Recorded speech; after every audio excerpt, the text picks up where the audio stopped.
मालिक साहब की जमात भी थी, जमात उलमा इस्लाम भी थी, बाकी जितने भी दोस्त थे वो इसका हिस्सा थे और सबको पता था इन चीज़ों का।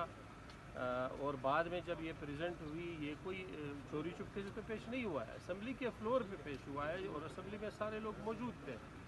तो इसमें मेरे ख्याल में इसको कंट्रोवर्शियल बनाना, अब ये कहना कि नहीं हमें तो पता अच्छा, वो नहीं ये है। कहा जा रहा था कि तनख्वाहों के हवाले से बिल तो उन्हें पता ही नहीं था, बड़े जिम्मेदार शख्स ने कहा है। मैं एक चीज़ बताऊं, मैं परसों किसी बड़े ज़िम्मेदार शख्स को जो नेशनल लेवल का एंकर है, वो कहता है कि बलूचिस्तान के जो वहाँ पे अराकीन है उनको चूँकि अंग्रेज़ी नहीं आती है तो उनको अंग्रेज़ी में एक वो तनख्वाहों का एक बिल पेश किया गया है। यार असम्बली है, एक बड़ा फोरम है, रिकॉर्ड मौजूद है हर चीज़ का, और वहाँ पे उन्होंने दस्तखत करके और वो तनख्वाहें जो है फेडरल गवर्नमेंट की है। फेडरल गवर्नमेंट की तनख्वाह हम कहाँ बढ़ा सकते हैं, और असम्बली में हर चीज़ पे आप जाएँ, रिकॉर्ड वहाँ पे आप हासिल कर सकते हैं। ये चीज़ें नहीं हुई है, बल्कि ये कोई रात की तारीकी में पेश नहीं हुआ। सर आपको सब ने सपोर्ट, बस सब पार्टिसिपेट, किसी ने भी इसके खिलाफ बात नहीं की। बीएनपी का कहना है कि हमारे एक रुकन है उसने सपोर्ट नहीं किया।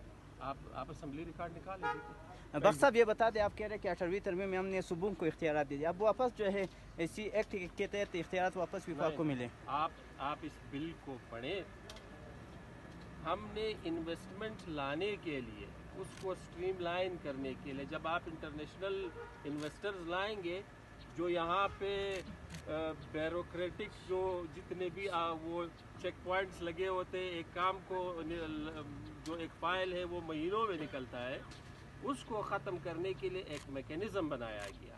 फेडरल गवर्नमेंट नहीं है, वही है उस जो ये आपको पता है ये 1947 का एक्ट, उसमें जो भी चेंजेस की है। अब अगर उसमें कोई कंट्रोवर्सी है भी तो ये बलूचिस्तान असम्बली में ये बिल आया है, उसमें अमेंडमेंट पॉसिबल है। अगर किसी को कोई शिकायत है वो जमात ले आए, उसमें अमेंडमेंट करे। We are open to all. Thank you.